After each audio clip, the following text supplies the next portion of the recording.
Satellite photography, an animated view of what an American fighter pilot would see if he approached Kuwait from over the Persian Gulf. The pilot is looking for an Iraqi target as he weaves and dodges his way across the city in seconds. The Iraqis have refused to withdraw. In a matter of hours, George Bush is free to use force. We cannot compromise with brutal, naked aggression. Soon after the war began, all of Kuwait would become a battleground. And once the shooting starts, no one knows how it will end.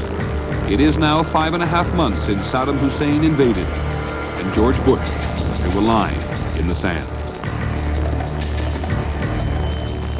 Good evening. We are not necessarily on the eve of war, but if President Bush attacks Iraq in a little more than 24 hours, he will do so with the support of a United Nations resolution and a majority in the Congress, albeit a narrow one. Still, there's a great anxiety tonight. Millions of Americans, whether they support the president or not, are beleaguered by questions, which only seem to beget questions. Whether this is an American concern, to whether American military power can achieve the president's objectives.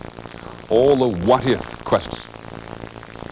This piece of geography is hauntingly familiar to Americans, though its landscape, largely barren, continues to discuss how complicated the Middle East really is. But whatever happens down here in the immediate theater of war, where Kuwait and Saudi Arabia and Iraq come together, the repercussions felt throughout the entire region. From Israel over here on the Mediterranean, all across Iran and up in the Soviet Union, where there are 50 million Muslims. You know, it only takes about an hour to go in a taxi from Amman in Jordan to Jerusalem. Think of distances tonight of how fast an army can travel, how fast a fighter plane can fly. It is 560 miles from Baghdad to Tel Aviv. The Israelis said on the weekend that if the Iraqis attack Israel, the Israelis will respond 100-fold, and it doesn't matter what the United States says. The Syrians are presently members of the anti-Iraq coalition, prepared to fight in the Gulf. But they say that if the Israelis fight the Iraqis, the Syrians will have to concentrate on the Israelis more than on the Iraqis. And look at Jordan, surrounded by everybody. King Hussein says neither Israel nor Iraq may invade his airspace, but if they do, there is nothing he can do. Down here on the Persian Gulf tonight, American military commanders are trying to figure out how tough the Iraqi army is inside Kuwait. Had the army been overestimated? There are some people who think so. How determined will the Iraqi soldier be to defend a piece of land which the vast majority of Iraqis think of as not Kuwait, but as a natural part of the Iraqi homeland? And does it make any difference that they are baptized because of previous fighting? On the other side of here in the international coalition, the vast majority, the overwhelming majority of Americans has never heard a shot fired in anger. When President Bush drew this line in the sand, he told the whole world that they could take him, the word Saddam Hussein would leave Kuwait somehow.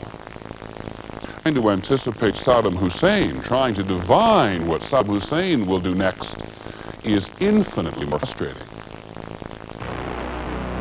It has become an astonishingly personal duel between George Bush and Saddam Hussein, a dialogue of the airwaves. So it is oil that we're concerned about, it is aggression. The Americans say this, but not everything that the Americans say is right. Constantly talking past one another, often to entirely different audiences. Did the back and forth on television undermine the possibility of diplomacy in private, where egos would be less exposed? In 5.5 months, there has only been that one high-level U.S.-Iraqi meeting. In the Middle East, nothing was ever accomplished in one meeting. Anybody's asked to fight wins. President Bush has gradually increased the pressure. More troops. Please raise their hand. For UN resolutions. The support of call for a war. We're about to give the president authority he needs to bring about peace. Saddam Hussein has said from day one he does not bend to pressure.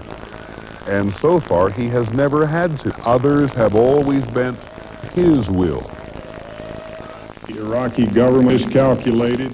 Perhaps Saddam Hussein knows all this and does not think he has miscalculated. Not have to win a war in the Middle East to become a hero. Gamal Abdel Nasser never won. Anwar Sadat never won a war. Yasser Arafat never won. What if Saddam Hussein survives the first punch? He fought the Iranians for years and he didn't win. And he's still in charge. He doesn't have it. He doesn't understand it. George Bush says that Saddam Hussein believe him, that as of tomorrow he may have gone over the brink. Perhaps Saddam Hussein does believe him. Perhaps he has believed for weeks that his refusal to bend to American pressure would result in war. Perhaps Saddam Hussein thinks war is worth it. And so much of the world is content to waiting.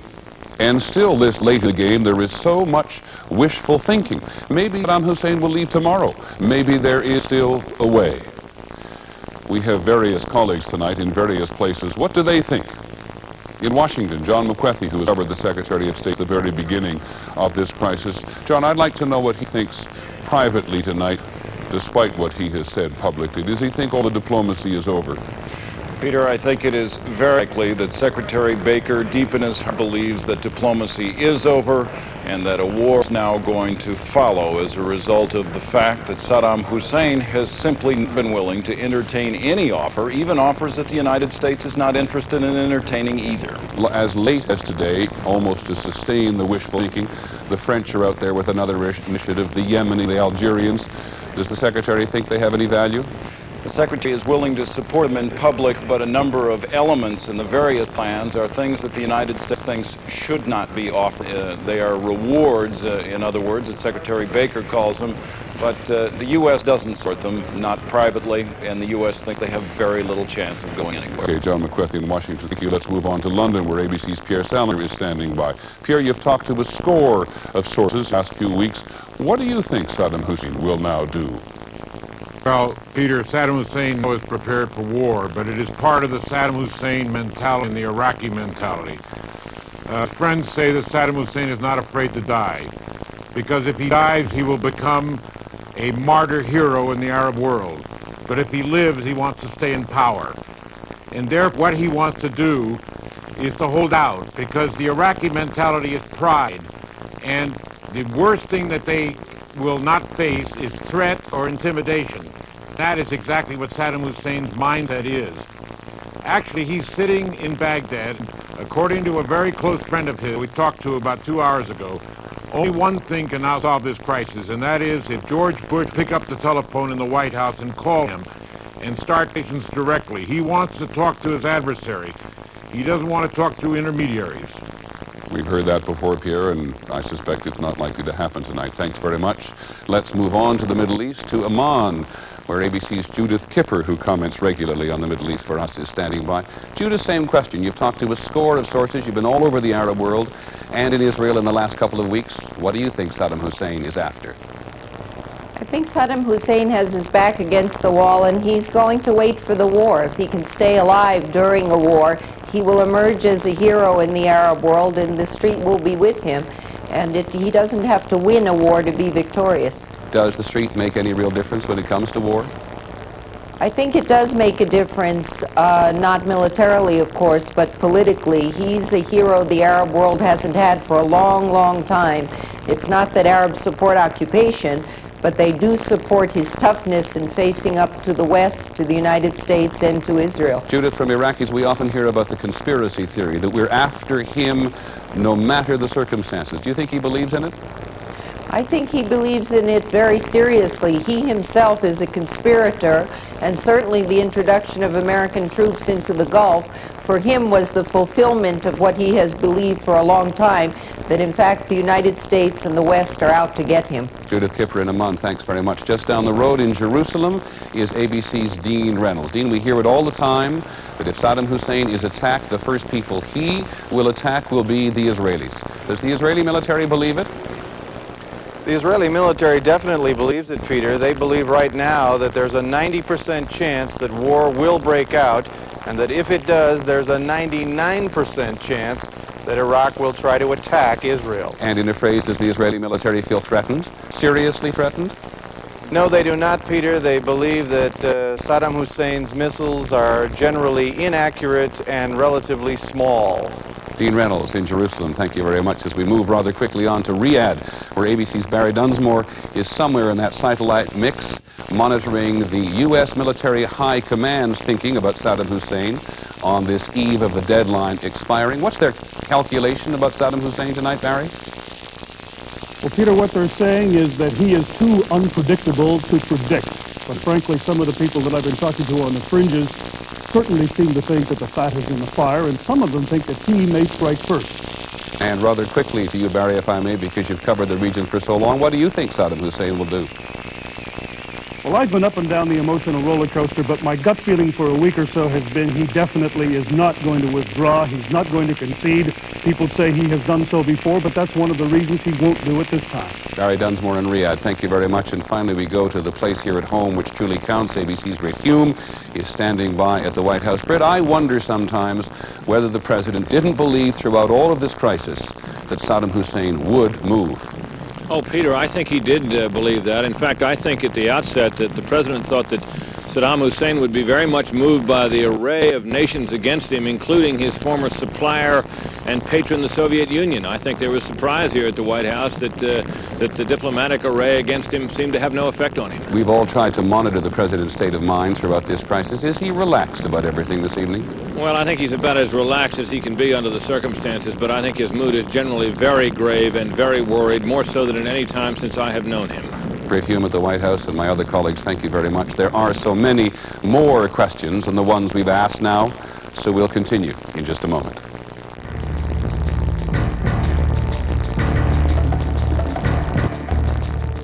A Line in the Sand, War or Peace, with Peter Jennings.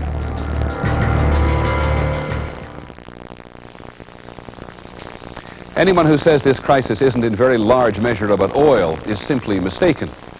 The U.S. alone gets 23% of its oil from here, and as you've heard many times, other people get a good deal more. So he who controls the oil has enormous power. There have been a number of crises here which have sent the world into a panic about oil. In 1951, when the Iranians nationalized the British oil industry, which was taking out much of the profit. In the 1967 Arab-Israeli war, Israel against Syria and Egypt, the Arabs tried to organize an oil boycott against the West. They didn't succeed. But do you remember all the gas lines in 1973? In the 1973 Arab-Israeli war, it was Saudi Arabia which organized the oil boycott against the United States. And now it is the ruling family in Saudi Arabia and all of the oil which they control, which the U.S. has rushed here to defend. And it was, of course, in enormous measure because of oil that Saddam Hussein abducted Kuwait. The question is, does the U.S. really need to rush to the Middle East in defense of oil? Here's ABC's John Martin. This is the nightmare. The Libyan desert, 1965. Terrorists set off charges to destroy 5 oil wells.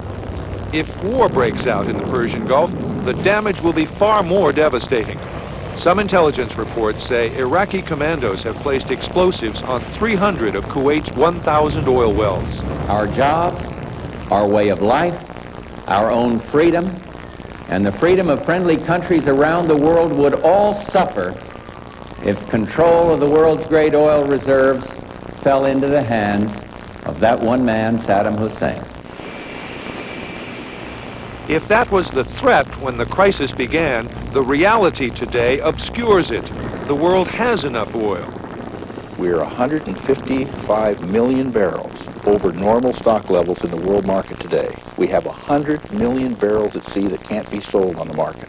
That's because Saudi Arabia and other OPEC countries, encouraged by the West, increased production after the crisis began. Senior government officials say that combat would not disrupt oil supplies or have much of an effect on the amount of oil available in the world market. Yes, it is true. But it wasn't the threat of temporary shortages in oil supplies that brought America to the Gulf. Iraq holds 10% of the world's oil reserves. By taking Kuwait, it now controls 20% of the world's reserves. Had he taken Saudi Arabia, Saddam Hussein would have controlled 46%, nearly half the world's reserves. I think if he's left alone to keep Kuwait, he will become an emperor. And he will then dictate the price of oil on all the neighbors. He would have a very, very dominant position. Could he control the price? He would be in a position to control price by controlling output. It wouldn't be the end of the world, but it would be a different world. Different and dangerous in the conventional view because the world would have to come to him for oil. Poor countries and rich, countries like Japan and those of Europe, countries even more dependent than the United States on Middle Eastern oil. But some people who follow oil aren't so sure. I'm not at all convinced that Saddam's control over Middle Eastern oil would actually represent a threat to the United States or to the world's oil importers. OPEC had almost 90% of the world's oil supply under its domination, and it couldn't control the price. And it's hard to believe that one individual controlling, say, Saudi Arabia and Iraq would be able to control the price of the world's oil supply. The administration, I think, is making a miscalculation if it thinks that Hussein is in a position to ruin the world economy. So the United States is overreacting to a threat that really doesn't exist. Clearly, the oil is important. One shouldn't downplay that. The point is, there's a lot of oil out there. It's not in Hussein's interest to sit on the oil. He can't drink it. Is it possible that the president miscalculated the threat from a takeover of Kuwait? No, not possible at all. To have that individual setting himself up as the leader, the new OPEC czar, is a threat not just to the United States. I think that he was clearly heading for establishing his own controls over oil prices on a significant amount of the oil production in the world. Ever since Roosevelt, every American president has taken the position that Persian Gulf oil is crucial to national security, but that relying on it leaves America vulnerable. We will have developed the potential to meet our own energy needs without depending on any foreign energy sources. Declare our energy independence will be the moral equivalent of war. Never again held hostage by the whim of any country or cartel. We cannot and will not wait for the next energy crisis to force us to respond. When President Bush said that, it was a year before Iraq's invasion of Kuwait. The price of gasoline, adjusted for inflation, was lower than at any time since the Second World War. If everybody used 1 gallon less a week, there wouldn't be a shortage. Let's see the shortage through together. Despite all the crises and campaigns over the years, conservation never really caught on. The price of gasoline went up and down, but was always low enough to take the steam out of the search for alternatives. The national energy policy shriveled to this: a pool of oil, 590 million barrels in the Strategic Petroleum Reserve, from which the government can draw in a crisis. And this, the forces of the marketplace. I don't see an energy policy in the United States. Your policy is no policy. Now the cycle has started again. Prices have risen, and so has the private effort to produce more domestic oil. But there's still no serious government effort to raise prices high enough to encourage alternatives or conservation. The problem is that $25 a barrel as compared to $13 a barrel last June doesn't have the same appeal to the American politician. A politician with his limited time horizon, he's worried about the next election. The people of Nebraska would like to have a reduction in the gasoline tax. And in Mississippi, the people say, don't hit me with this gasoline tax. Because it's unfair, it hits the working people. The one fact most politicians never mention is that Americans, who are 5% of the world's population, consume 26% of the world's petroleum. That fact dominates the world's markets. It creates a logic all its own. Keep the price low, and America will never kick its habit. Admiral, do you think there's the political will in this country to create an energy policy that will work? Only because Saddam Hussein has hopefully given us the will. It's the only good thing I can say about it, that he may have given us the Pearl Harbor catalyst we need to get this nation on its feet and willing to share some of the burdens more equitably across the nation in energy. What would we rather do, have 400,000 troops in the Persian Gulf or a national energy strategy? I think most Americans would say, hey, I'd like a more efficient automobile. I'd turn down my thermostat. I'd like to know how I can conserve fuel and so on, rather than have troops in the Persian Gulf. And so what began as a crisis over oil has become something much more. Are you satisfied that you've done everything you can to produce a national energy policy that will mean the U.S. won't ever again have to send hundreds of thousands of troops to possible combat in the Gulf? Ever again is a never thing I ever would say in Washington, D.C.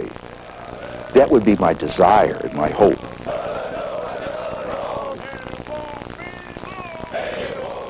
In defense of oil. When we come back, we'll take a closer look at Kuwait, which has become fabulously rich because of oil and is pretty unpopular in the Arab world.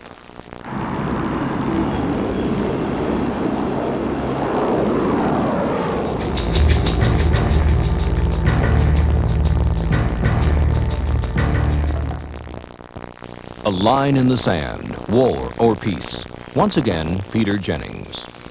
Ever since the Iraqis invaded Kuwait, President Bush has talked a lot about the new world order. The trouble with the Middle East is all the disorder, not to mention all the competing visions as to what the future should look like. Iran versus Iraq, Iraq versus Syria, the Arabs against the Israelis. Now, there are a great many Arabs, including many of them in the anti-Iraq coalition, who believe that the United States is out here to get de facto control over the energy resources. That in time, the U.S. will make Saudi Arabia, Kuwait, if it's liberated, and these other oil-rich sheikdoms, Bahrain, Qatar, the United Arab Emirates, American protectorates, just as the British did with Kuwait until 50 years ago. You know, centuries ago, there were no modern states out here at all. The Al-Sabah family, which ruled Kuwait until the Iraqi invasion, were nomadic Bedouins just like everybody else until they came down here to the Gulf in search of water. It was the British who drew all of these modern boundaries. In fact, it was the British High Commissioner in Baghdad who drew, in the 1920s, the modern borders between Iraq and Kuwait. He took a red pencil, literally, and with it he denied Iraq access to the sea, which has had an awful lot to do with Saddam Hussein's invasion of Kuwait. You know, the Kuwaitis are not very popular in the region. Go almost anywhere, and people will tell you that they are arrogant and they are selfish. Of course, a lot of that has to do with jealousy. Because they were sitting on the oil, they ended up with all the money.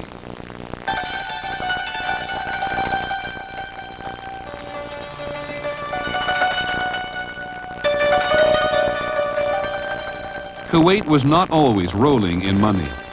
In 1945, its per capita income was $21 a year. It was oil that changed everything. In June 1946, Sheikh Ahmed al-Jabr al-Sabah sent the first oil through a pipeline to a waiting oil tanker.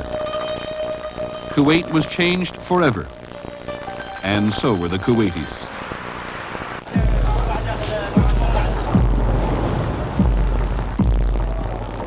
No other nation has ever become so rich so quickly. Kuwait began a headlong rush to modernize. Hundreds of thousands of foreigners, many of them from elsewhere in the Arab world, were brought in to do the work, 80% of the workforce. Kuwaitis soon became a minority in their own country. All the money allowed the Al-Sabah family to become, in a sense, benevolent monarchs. In the 1960s, they even made modest progress towards democracy. But the foreigners were almost always made to feel that no matter how much they contributed or how long they lived in Kuwait, they were always still foreigners. There are people who really hate the Kuwaitis. They really hated them. And they felt constantly they were put down, undermined, and treated as servants. Ghada Karmi is a Palestinian now living in London. Many members of her family lived in Kuwait for years. Before the invasion, there were 300,000 Palestinians in Kuwait. When Kuwait fell, there were mixed feelings about it among Palestinians. On the one hand, nobody can support the rape and pillage and destruction and killing of anybody, whether it's Kuwaitis or anybody else. But at the same time, there were feelings of perhaps they deserved a little bit of ill treatment in return for the ill treatment that they had meted out. The Kuwaitis have also stirred ill feeling in the less well-off parts of the Arab world. It's felt by many Arabs that Kuwait has not given its oil wealth to the Arab world itself. Instead, it's preferred to invest the majority of its revenues in the outside world and in the West. Now, when one considers that Kuwait has invested some $100 billion in Western properties, compared with some $10 billion invested in the Arab world itself, one can see some of the justice behind that complaint. They would have escaped that charge if they had been more generous. The sad thing is, because they never gave enough, they, of course, earned themselves the reputation of paying out just enough to keep everybody quiet. Of the more than $100 billion in assets which the Al-Sabahs control internationally, there is $50 billion invested in the US alone, and billions more in Europe, including a chain of gas stations called Q8. Kuwait is an influential player on every one of the world's major stock markets. Before the Iraqi invasion, Kuwait was making more money from its investments than from its oil. In fact, Kuwait is the only country which runs its financial affairs from a foreign capital. In the last 2 decades, the vast wealth which oil generated has seemed to transform Kuwait into 2 states. Kuwait, the city-state in the Middle East, and Kuwait, the company state with its headquarters thousands of miles away in London. Even if Kuwait, the country, is never liberated, the vast wealth will allow Kuwait, the company, to go on for years. If it comes to it, the Al-Sabahs can actually afford to rebuild their nation from scratch. And if the Sabahs are returned to power, will they run Kuwait the same way? That is an urgent question for many Kuwaitis who are not members of the extended ruling family. Some who do not have enormous wealth, who do not live quite as well in exile. Many of them resent the Sabahs for undermining the democratic process in Kuwait. In 1985, for example, the parliament began to investigate corruption in some of the government ministries controlled by Al-Sabah family members. Parliament was dissolved. Political freedom was suspended indefinitely. Censorship was imposed on what had been the freest press in the Persian Gulf. That has been tough on the younger generation, which has become accustomed to more freedom. We have our constitutional rights that were suspended, and it's my rights. So any human being would be angry or dissatisfied when his rights are violated.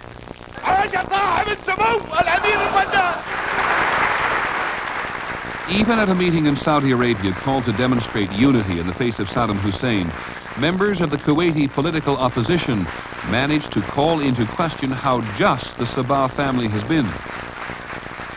The Al-Sabahs pledged that when they're returned to power by the US, parliament and political freedom will return with them. This is what the Kuwaiti people want, and this is what the government has promised now. After that meeting in October, Dr. Ahmed Al-Khatib, a former member of parliament, was optimistic that the Sabahs were as good as their word.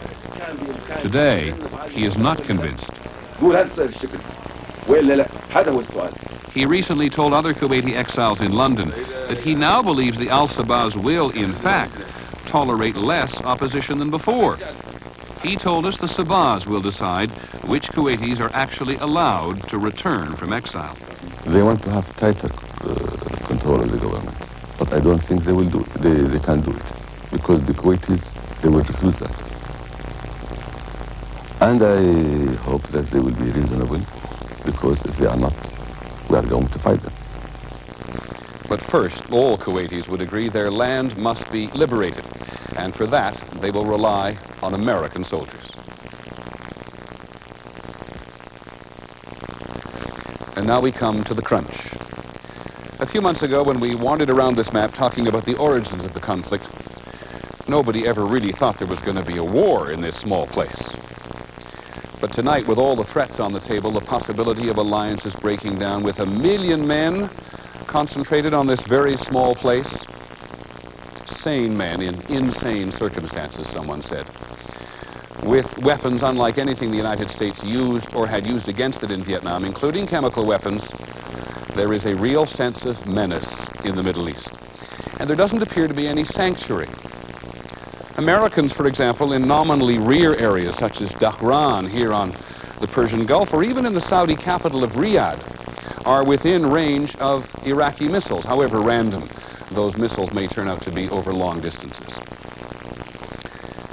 As the Allied troops inch their way forward tonight, there's a sense that neither side is as well prepared as it needs to be. Intelligence reports that Iraqis may not be as well dug in Kuwait because they spent the last 5.5 months hardening up their positions inside Iraq, just in case there's an American invasion. Some of America's best armor is still on the high seas being deployed from Europe to the front lines here, the increasingly lengthy front line where it will be needed. And the president is under enormous pressure to act. As for casualties, often it seems that analysts use the numbers from a few hundred Americans killed in action to 10,000 or more if the war drags on to support whatever political argument they are making about the military campaign. The Pentagon makes its own estimates, but none of us knows how bad they think it's going to be. Iraqis and Americans will die without question. And so they prepare. Here's ABC's Bill Reddick.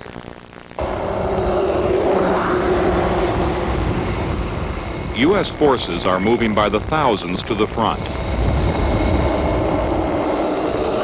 You solemnly swear the answers you will give to the questions I'm about to ask will be the truth, the whole truth, and nothing but the truth, so help you God. Yes, sir. Are you Darren T. Carter, and are you Samuel Jackson, Jr.? Yes, sir. Have each of you read over your wills? Yes, sir. Do each of you feel like you understand your wills? Yes, sir. Yes, sir. Do the wills accurately reflect how you want your estate administered and divided following your death? Yes, sir. Troops are coping with the reality of crossing the line. Time I give you a thumbs up and we hit the line, it's showtime. You have 28 minutes. Anything past that is too late. Make sure you have that target identified and kill it. Good enough right here! This frontline Marine company has only minutes to destroy Iraqi tanks. God damn it. Staff Sergeant's got some lithium batteries if you want to go ahead and do it. Bust the battery case out of the vehicle. Tell Robertson to bust his battery case out. Hurry up. While setting up their $8,000 missiles, the Marines are a prime target. Yeah.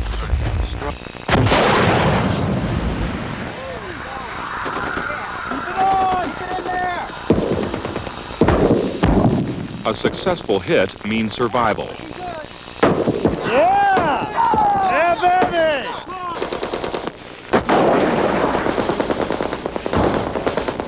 But nearly 1 out of every 3 missiles fails. Some don't fire at all, leaving the crew dangerously exposed to enemy fire. Gotta get EOD. Let's get EOD up here. Jesus Christ. Okay, you got the sun? Get the suns. Okay, hold. Leave it there. Tell them we got a hang fire on this one. No. Son of a bitch, Pete. Let's fire! That missile. Get EOD up here. He's fire. Stay in the hole. My first gunner either went over the target or had a problem with his missile. From what I saw, he probably had a problem acquiring the target.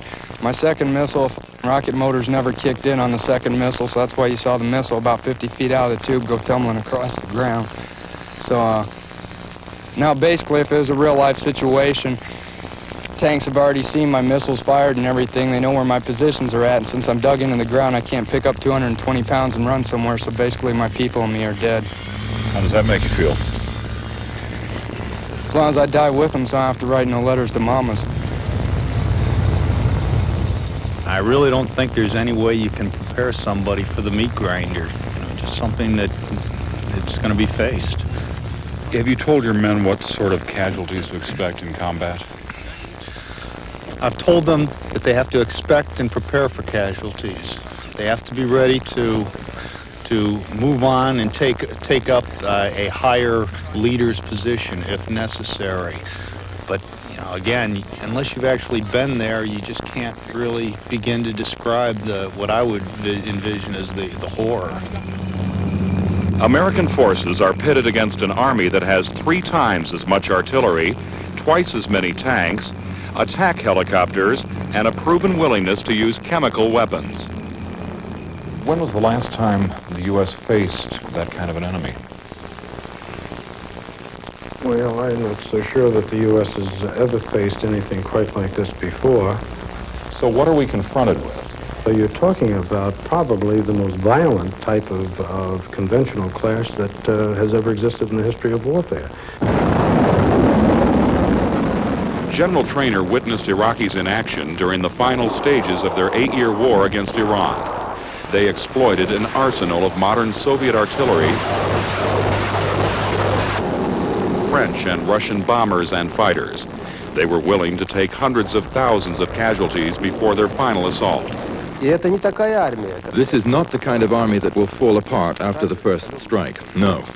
This army has been seasoned by war, and it will show unyielding, stubborn resistance. Marshal Akhromeyev knows the Iraqi command and is well acquainted with their Soviet weapons. He has told the U.S. military that Iraq's ammunition and supplies will last months. The armed forces of Iraq consist of 700,000 men, 60 infantry divisions. Of course, if it starts, fairly quickly the Air Force of Iraq might be suppressed by anti-aircraft systems. That perhaps will be possible. But the infantry, 60 divisions, they will fight. I used to be an officer in tanks, second lieutenant, and I served in the front for 3 months. After that, I got shot, and I've been captured by the Iranian, and I spent in captivity for 7 months as a POW, and then they released me after I'd been blinded. Talal Salem moved to Michigan after commanding 3 Iraqi tanks in the war. He does not underestimate his former military colleagues. I was there, and I know they were tough. They fought hard. Do you think that Iraqi soldiers will give up their arms, cross the border, quit? Or will they fight? I think they will fight. Radar scouts report enemy activity in your area. Enemy troops, move out and destroy. U.S. forces say they can cripple the Iraqi army within a month. There's a lot of stuff sitting over on this side, and we put it over there. I don't think they're going to like it too much. I think he's going to have a lot of people quit. A lot of people say, why not let the Air Force just do the entire job and take no casualties, and that's the end of it? They can't do it. I'm sorry? They can't do it. That's a pipe dream from the Air Force.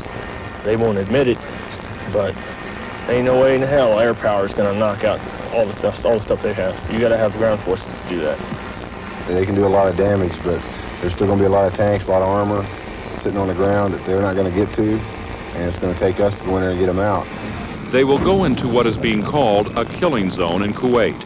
Iraq's engineers have laced the front with mines, napalm trenches, and walls of sand embedded with tanks.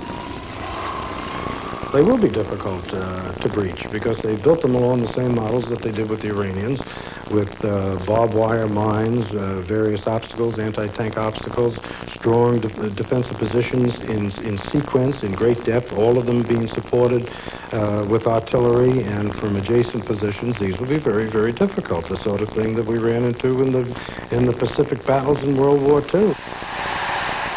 The United States is relying heavily on more than 1,000 attack aircraft and bombers to strike into and behind enemy lines during the opening days of a war. They will use massive force to shock and disable Iraq. Pilots are confident they can win quickly. We will own the skies up there. Lieutenant, have you ever fought in combat before? No, I haven't.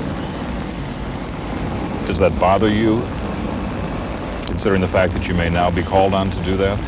It doesn't bother me. I would like to have had that experience and my bag of tricks, if you will, knowing that I am potentially going into conflict. Nobody knows what it's like that hasn't been there to have a missile shot at them or or a gun from the ground shot at them. I've never actually seen that smoke trail coming off another airplane heading towards my airplane. It's kind of like the butterflies you get in your stomach before the big game, but then once I think things kick off, it's going to be business as usual for us. Anybody that thinks that the airplanes are going to go over there and have a free day of dropping bombs and shooting missiles and hit everything that they fire at like they're playing some sort of a Nintendo game is crazy. There are going to be lots of targets that are not going to be destroyed even if they are hit. Lots of targets that are not going to be hit unless you go after it many, many times. If Iraqi missiles or aircraft are not destroyed, huge U.S. air bases in Saudi Arabia and American ships in the Gulf will be vulnerable to attack from Iraq's French-made Exocet missiles and Russian Scuds.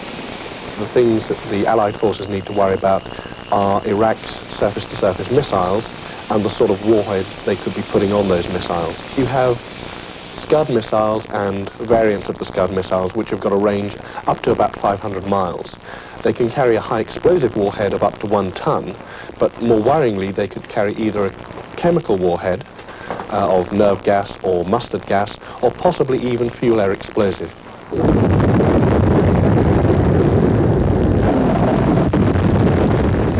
Fuel air explosives were developed in the United States. The technology was sold by private companies and arms dealers to Iraq. A fuel air explosive warhead is like a poor man's tactical nuclear weapon.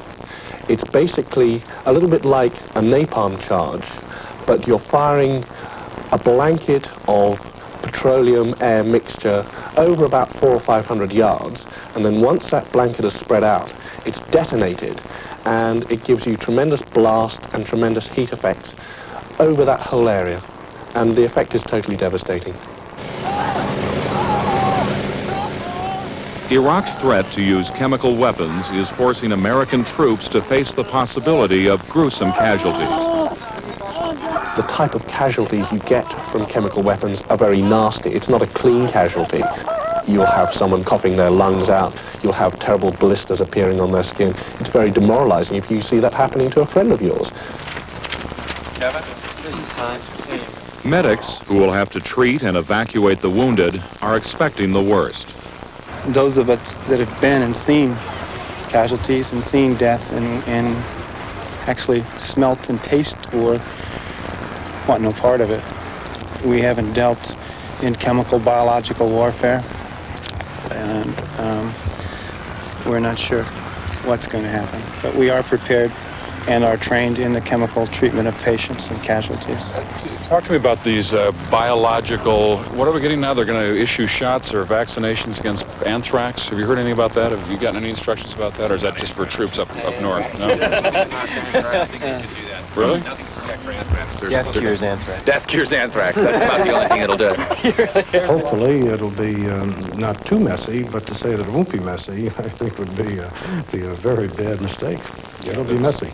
One military analyst described it as, he said, surgery. This is amputation with a chainsaw. That's about it.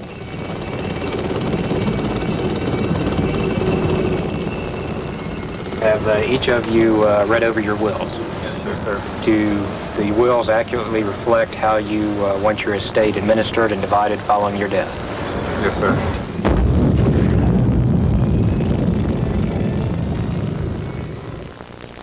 We'll have some final thoughts in just a moment. We began this hour by saying that questions lead to questions which only create questions. So we're going to leave you with some more, all of which may be on your mind already. But what if Saddam Hussein loses Kuwait but stays in power in Iraq?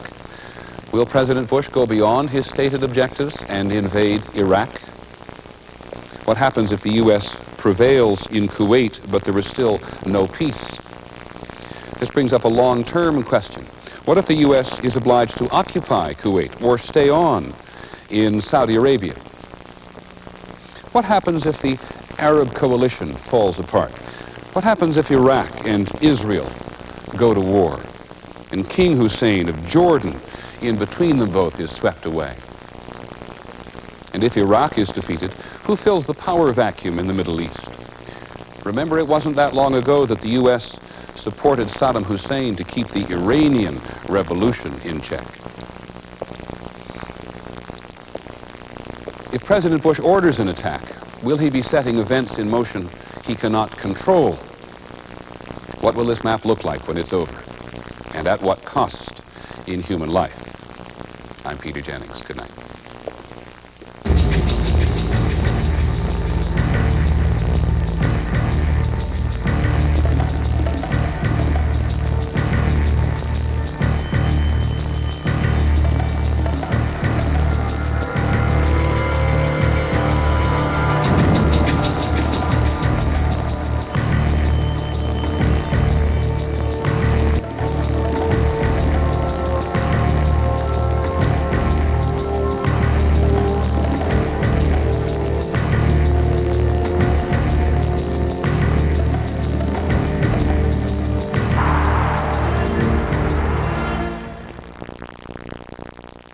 More Americans get their news from ABC News than from any other source.